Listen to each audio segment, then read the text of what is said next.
Bonjour, bonsoir Bandeko Balandi, Banamboka Congo, Esengeli na R, Oyo Zolanda Bisso, Zolanda la voix de Kivu, la voix des sans voix toujours au service du peuple. Mes chers compatriotes congolais, le lot toujours Koyebi Sabino Basango, Oyo de Kanakati, Amboka na Bisso, toujours Kende Kopé Sabino, actualité, il y a 21e infiltration na Kati à plein de la Ruzizi dans le territoire d'Ouvira, dans la province du Sud Kivu. Toujours que nous avons un scandale munene oyo salamaki lobby na kati ya ville d'Uvira au lieu que ba service ya sécurité bando ko sécuriser bato et komi siko soki mutu aza komanda donc ye akomi mutu oyo bakoki ko touchete et puis bakamo munene toujours que ndeko loba na kati ya mission na biso ya lelo ezali po na makambo oyo ezolika na kati ya mboka na biso oyo elika na kati ya mboka biso s'il vous plaît ba massacre oyo salaka maka na kati ya mboka eza massacre mosusu touti ko découvrir oyo bato ba bosana yango donc balobelaka yango te eza massacre salamaka na kati ya territoire de Fizi tokoyeba nani asalaki yango pourquoi bazofanda kimia tokokende ko commenter tokotangela bino pe bakombo ya bato oyo basala massacre nani ya oyo bakufa na kati ya massacre wana.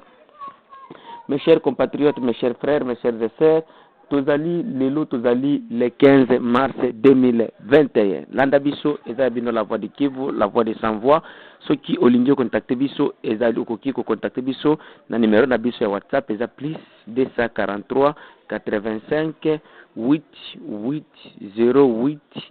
330 na zongeli lisusu eza plus 243 85 88 08330. Ceux qui ont contacté biso na email na biso la voix de Kivu 45@gmail.com. Oui, tokendaki ko annoncer bakandeko bana mboka Congo na bana ya Afrique partout là où vous êtes. Ozala na kati ya continent d'Europe, ozala na kati ya continent ya Afrique, ozala na kati ya continent ya Amérique, ozala na Asie, Océanie, topesi bino banso mbote na eta oyo ozolanda biso tana yo oyo ozipo na kolanda la voix de Kivu, la voix des sans voix toujours au service du peuple. Mes chers compatriotes, lobby le 14 mars 2021, 21e infiltration de esalamaki donc 21e tango tovanda ko sabino ki bazoko kota batu bazoko kota ba troupe armée étrangère ko uta côté Burundi na Rwanda ko kota na kati ya Congo lobby na mois oyo 2 mois oyo tout ça dans nani eza déjà 21e eza 29e plutôt cas d'infiltration déjà oyo donc ba côté déjà 28 29e tour et puis makambo nyonso tango bazoko kota bakota ka moins de santé et puis bazo kota na kati ya bangomba oyo tozo benga au plateau du territoire de Fizi, Uvira et Mwenga. Yango tolukaki président société civile na kati ya territoire de Uvira poto solulana ye malheureusement tozwaki ete mena ba mission na biso zo ya boko kendo kolanda ye ndenge akoloba na ndenge infiltration wana mais eloko munene ezo kamwisa bato bandeko balandi bana mboka Kongo zaki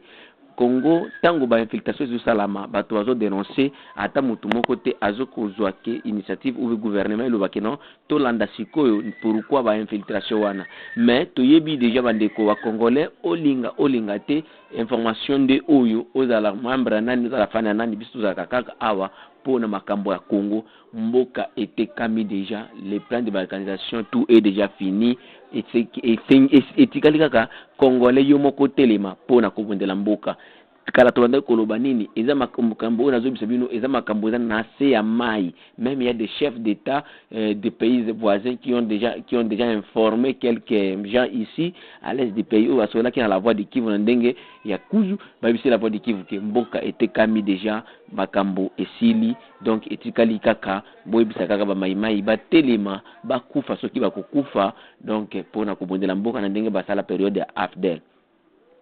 Et puis il y a marche bazo ko organiser marche société civile na territoire d'Uvira Fizi Mwenga po na kosenga ke balobi bazolinga ku vivre lisusu AFDEL te bazolinga bafanda kimia bantu mutu na mutu aluka mbongo na ye mutu na mutu aluka vi na ye na kati ya bavile na bango ole ya nani bazolinga lisusu ku vivre ka ya période AFDEL te parce que tangu bato bazoko dénoncer ma infiltration. Rappelez-vous que na kati ya AFDEL na temps AFDEL en 96 ba infiltration banda ko sala mabongo bato banda ko dénoncer mais Mobutu banda ko sala le côté afanda na kimia donc il ne s'occupait de rien yango tango komaki na date après les infiltrations na date le 13 octobre 1996 nde sikoyo ba étranger yango ba rwandais bayaki koboma bato nana liboso ezalaki le 13 octobre 1996 massacre à liboso ezalaki na kati ya Kiliba eza ville eza village eza à 12 km au nord de la ville d'Uvira, tout près de la frontière du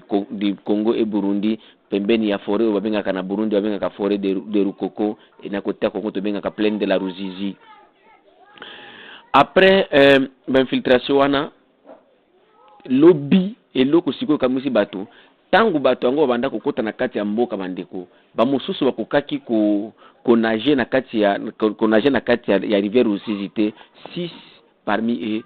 bakufaki mais attaque initiative moko te lobaki keno soda moko ya l'État FARDC moko alanda sikoyo alandelango na bino bato yango bakufaki lobi na kati ya plaine ya nani ya Rusizi et puis bakondamaki lobi mais bamususu ba traversaki bamataki na kati ya bangomba congolaise mboka ekabwani bandeko yo salanga passe na motema komona ndenge Congo oyo nani prophétie ou le Mumba Tikaka, ya kolobaki le Congo restera uni et indivisible, le rond désiré pe à Lubango, même Koko Nangai à Lubayango, mais bata moto moko telelo Félix Tshisekedi Tshilombo aye ko accomplir mission oyo ya Juda pona ko trahir bana Congo, pona ko trahir Congo Nangai, pona ko trahir peuple congolais mboka na biso ekei effort nyonso oyo tosalaki effort nyonso oyo tozosala mboka ekei na ba papier esengeli totelema etikali kaka oyo ba chrétien balobaka ke etuki kozala na tamoko oyo ko se libérer par na makila na yo donc état etikali libiso tozolo bango na lingala po bandeko ya ouest ya Congo bandeko ya nord bandeko ya sud bandeko ya centre boyoka parce que toki tolobi yango na Swahili awa déjà ekomi monnaie courante pa tozolo bango na zela ba soki tolobi bango na Swahili bino bokoyoka teni nezolika kotoyo mboka déjà ekei bandeko il y a même des initiatives pour le moment des jeunes pour l'autodéfense ou pour renforcer les forces d'autodéfense. To sengi pa ope bazana kati ya autodéfense vraiment bolembate to yebi ennemi akoya na nyonso akoya na ba arme nyonso mais nzambe ya lola nzambe oya ba koko ya Congo ba telemi ba nzambe na bango ya telemi akondima te mboka kende boyete. Il y a des sources, mes chers frères, il y a même quelques chefs d'État africains des pays de l'Ouest, de l'Est d'Afrique, ils ont déjà informé quelques sources ici que non, Mbokanabino Ekei, Bobunda, donc tout est déjà fini, avec tous les sorties dont le président faisait à l'extérieur, c'était pour terminer le plan de balkanisation, il a déjà tout signé, donc Mboka Nabiso et Kabwani Bandeko, mais ekosala passe na motema, ceux qui congolais vraiment andimi qui Congo Kabwana, Congo qui ndebo na kati ya pété, congolais, congolaises, partout là où vous êtes, téléma partir à l'élo, ne soyons plus distraits par les histoires des politiciens, Mboka Nabiso, Mboka Nabiso, donc biso to monde la kaka, Mboka Nabiso, otozo benga, Mboka ya République démocratique du Congo. Mes chers frères et sœurs, mes chers compatriotes congolais, toye kozongela bino lisusu koyebisa bino ke lobby na kati ya mboka d'Uvira, na kati ya ville ya Uvira, selon notre correspondant sur place, ayebisi biso ke vers dans les avant-midi, tant mutuka ba soda ibanda koya, il y a un motard, à l'est on a un motard, donc on a quitté ça bobenga ka ye wewa. Ubengaka wewa na Kinshasa biso tobengaka motard na koto ya este yani na soki tobengaka mwendesha pikipiki donc un motard abanda koya tango boni balabala ekoma d'abord mabe eza na eta moko mabe bandeko na biso soki oza na nzemi mama okoki koleka na kati ya balabala Uvira te soki ozobela balobi ke bakende na yo mbangu na hôpital na balabala Uvira okoki koleka te. Et puis balabala ngo ekoma munene mabe batru ebele nini donc etambola kana balabala Uvira ozo sala niti muto azo ndingo shite omoni donc ozosala du kubanda na ibandeli ya ville tina suka goudron ata mokembo koza te balabala oyo principal eza na kaloko te sikoyo tangu we nani motara yango donc o kisabu benga ka wewa azu nani na Lubumbashi benga ka Mseba na nani na Kisangada benga nga etoleka nazoli na lolo baboye po batu mutungisho a comprendre tozoli ba mtu ndenge ni motari mwendesha pikipiki na Swahili na Kisangada benga ka ye toleka na Lubumbashi benga ka ye wewa nani Mseba Kichasa benga ka ye wewa tango bande koya na moto na ye aye ku nani kubale kisana batushik mamuke nani mutuka nani ya basoda wana eloko kamwisi bato un commandant mobimbo azolo baki ye aza wana pona protection ya population ye aza wana pona kokengela population akitaki a charger arme abisi basoda ki abeta babeta mutu wana baibiye mbongo na ye au moins plus ya 100,000 francs baibiye mbongo na ye à l'heure où je vous dis mutango aza na kati ya hôpital de référence d'Uvira ou babengaka communément hôpital général d'Uvira. Mais j'ai salué l'initiative de la société civile Lubi bako kangela ngomi soute si ce sont des marches bako procéder na ba marche ngopo na kosenga commanda wana azala aleka na justice parce que ikoki kosala matike non mutu aye kosetushe na tango basoda ba mituka soda ebomaka batu boni nani bamona do batu asala nini bato apato baka accident mais soki ekomi accident salami bongo yo sodoza na droite ke non oya sikoyo oya ko beta mutu ko ba mutu mbongo vraiment ba militaire na biso yango fois la voix de Kivu tolobaka awa na media na bino la voix de Kivu ke ba soda na biso baza na discipline ata mo côté et puis les soi-disant commando yo ko pesa bato koto ya est bandeko eza ba miyibi eza ba bandits ce sont des militaires bandits nde bazo ko pesa bato yo lobi que ce sont des militaires parce que un bon militaire je répète encore aza mutu eza kana respect makasi un bon militaire azamutu oyo donc ye makambo ya nani ya takaseri et pas population ezala katema eloko wana eza contraire na biso na Congo awa donc ceux qui olobi mutu militaire tala ceux qui opesi muyibi munduki kala banda ko tungisa bato na Kinshasa bazobenga ye mobenga bango bakuluna alors ceux qui siko opesi munduki azoloba nini donc ezelo moko ya kokamwisa ezelo moko oyo bato bakotokamwe bato tozoto ibito to lubanini mais motango na kati ya hôpital à l'heure actuelle to passer bande ko na message na biso ya lelo to bande ko ningo kosala koloba ko sabino ki massacre moko esalama ya plus de 119 familles ezalaki na kati ya date ya le 7 mars 1997 mais massacre oyo loba makate et puis nani na nani wasala yango moto asala yango aza oyo tozobenga lelo le général Masunzu Pacifique au Rwandais oyo azotala deuxième zone de défense ya Lubumbashi na tango AFDL asala massacre na kati ya village ya Babengwa Ahakia et Ilumba na kati ya territoire de Fizi nani ndiko oyo Pacifique Masunzu le général Pacifique Masunzu qui est le commandant de la deuxième zone de défense à Sala massacre il y a le 7 mars ye azalaki ye na colonel Mususu akufa na kati attaque ya Maimai azalaki Rwandais ba Maimai de ba Maimai na période de RCD c'était vers les années 2002 et c'était en 2002 précisément dans le village autozubinga Katanga est un village à 12 km au sud de la ville de Baraka et au bord de la rivière Mutambala na kati ya même secteur de Mutambala kombo na yezalaki Bichaza colonel Bichaza akufa na général Masunzu le général acteur de FARDC Rwandais Masunzu Pacifique oyo asala massacre baboma 119 familles pas personne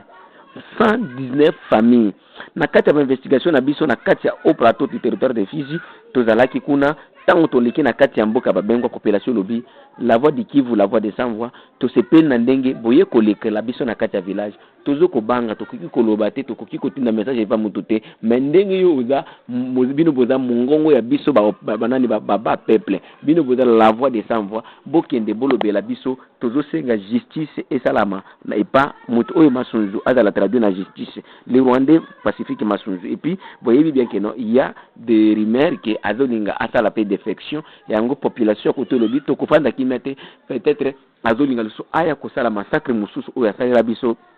na 1997 c'était le 7 mars na kati ya village ya Aja Babengwa et Ilumba na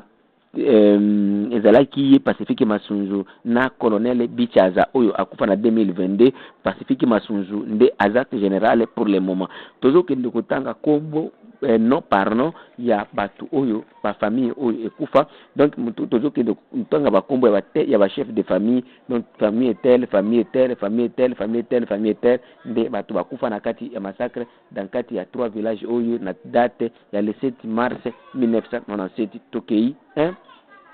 Bati atangi de Obali Mukwe, Magambo, Kalabaja, Kanyati, Likese, Gubaja, Mauno, Shomeri, Kivirira, Madukula, Amisi, Magalwa, Lumwene, Wayamba, Mauridi, Berna, Kasore, Mabuye, Bigalenga, Samusoni, Ngoroma, Osea, Buzinga, Thomas, Kachuli, Bukome, Mushonda, Avirisi, Emeria, 31e c'est Buzinga, 32e c'est Murupira, 33e c'est Nania, 34e c'est Butanda, 35e c'est Kaindo, 36e c'est Mukunguti, 37e c'est Mbalaya Fubile, 38e c'est Honoré, 39e Noé Butanda, 40e Wirereka Nabululu, 41e Mashumba, 42e Muhubiri Butanda, 43e Louis, 44e Moreza, 45e Kanyanga, 46e Kaondwa, 47e Bizimana, 48e Kitimbini, 49e Donato, 50e Ndaguijera, 51e Nagunwa, 52e Laki Shongole, 53e Ruengeka, 54e Mikato, 55e Mbwembwe, 56e Muzima, 57e Daniel, 58e Zuba, 59e Kayungiro, 60e Mwenebatu, 61e Somora, 62e Lugendo, 63e Kobere, 64e Kambalama, 65e Kishongolo, 66e Maoro, 67e Kazadi, 68e Bikorongo, 69e Obali, 70e Sebindu, 71e famille c'était famille Katabishwa, 72e c'était famille Kibati, 73e c'était famille Moulou, 74e c'était famille Bikorogo, 75e c'était famille Maoro, Amisi, 76e c'était famille Shonga, 77e c'était famille Mirimba, 78e c'était famille Boulose, 79e c'était famille Seremba, 80e c'était famille Munonia, 81e c'était famille Bosco, 82e c'était famille Namugosha, 83e c'était famille Emery, 84e c'était famille Musafiri, 85e c'était famille Yueli, 86e c'était famille Shobogo, 77e c'était famille Miruho, 78e c'était famille Ngane, 89e c'était famille Mabone, 90e c'était famille Ombo, 91e c'était famille Mwaka, 92e c'était famille Vigitori, donc victoire. 93e c'était famille Miruho Bihuri, 94e c'était famille Gabunga, 95e c'était famille Magumu, 96e c'était famille Mushari, 97e c'était famille Kadekele, 98e c'était famille Dalo, 99e c'était famille Shombo, 100e c'était famille Batuvanwa, 101e c'était famille Sadoki, 112e c'était famille Foma, 113e c'était 103e c'était famille Ngonga, 104e c'était famille Masumbuko, 105e c'était famille Kigoha, 106e c'était famille Amido, 107e c'était famille Buchafu, 108e c'était famille Kataiva, 109e c'était famille Mbobo, 110e c'était famille Mugunda, 111e c'était famille Munonia, 112e c'était famille Karimira, 113e c'était famille Nakuvanda, 114e c'était famille Kifombo, 115e c'était famille Nenyombo, 116e c'était famille Fanoweli, 117e c'était famille Martin, 118e c'était famille Lumumba et 119e c'était famille Kaburimbo. Oyo eza ba famille oyo masunzu na bichaza baboma tangu ya Afdel na 97 periode oyo batu ye masunzu na bichaza akufa déjà, même masunzu azati lelo général ya force armée congolaise, donc na FARDC oyo azota la deuxième zone de défense yango tosengi batu basengi population ya ba village oyo, donc nous citons Ahakia, Ilomba et Babengwa na kati ya territoire ya Fizi, balobi baza na besoin ya justice, toza na kati ya état de droit. Oyo président Félix alobaki ke toza na kati ya état de droit, sikoyo population lobi eza na besoin ya état de droit et salama pe bo bango pe ba sentir que non réellement, et aussi les villageois baza ko bénéficier état de droit, parce que état de droit et ko tikala kaka na IGFT o mbongo makamba mbongo ndo bozolandela makamba bato ba bato pe bo bango pe balandela bango, parce que depuis période wana to mona ta moto moko te bakanga que non ou balandela ye, parce que vous nous avez dit que non nous sommes dans l'état de droit. Alors l'état de droit zukanga bato population pe esengi ke batu oyo baboma batu. Donc je cite le général pacifique Masunzu na muninga na ye oyo akufa bichaza soki justice omoni efungoli ba dossier boke soki bomoni ke tokosi boke na village oyo ya Ahakia, Babengwa et Ilomba bokokuta ba population lobi baza na besoin bokoma bokozo ba prévention na ndenge na date ya le 7 mars 1997 ndenge Pacifique Masunzu aboma bato. Pacifique Masunzu, on croyait que c'était un bon soldat, c'était donc Aza criminel, assassin. Nous nous rappelons aussi, c'est lui qui avait fait le massacre de Katogota, pas Katogota, c'est dans un des villages dans la plaine de Ruzizi, c'était vers les années 2014, lorsqu'il était le commandant régional de la province du Sud Kivu, le Rwandais Pacifique Masunzu, Aboma Batu, Nakati, ya village yango tobosani yango, mais toko rappelé bino na ba émission na biso oyo mususu ezoya. Merci mes chers compatriotes, mes chers frères congolais congolaises, bobanda kolanda biso tosengi justice et salama, pe tosengi pe infiltration oyo ezokoleka na kati ya Etiamboka, bato bandeko totelema ba congolais bana diaspora bana kine toute la distraction ya Inosa Balume na dani bora sone Koffi Olomide ezata ya kubondela mboka na biso. Topesi bino baso matondo mingi ba mama na ngai bino mokobo miyebi, na pesi matondo mingi na grand artiste Albert Okore na kati ya ville ya Fraide na Afrique du Sud, na pesi pe le commandant Sokoro Eviepaki bino nyoso lusaku ba vient ngai na engagement oyo bozwa pona kobundela mboka na biso. Totikala toujours na position ya kobundela mboka na biso. Le vieux Kasereka totikala toujours na ndenge ya kobundela mboka biso ya kutumba ibu ela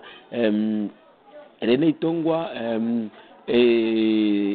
makanaki biso nyos totelema pona kobundela mboka na biso mes généraux pour ya intérêt ya mboka na biso. Ce qui nous contacter biso la voix du Kivu est à plus de 143 85 8808 330. Email na biso la voix du Kivu 45@gmail.com. Merci.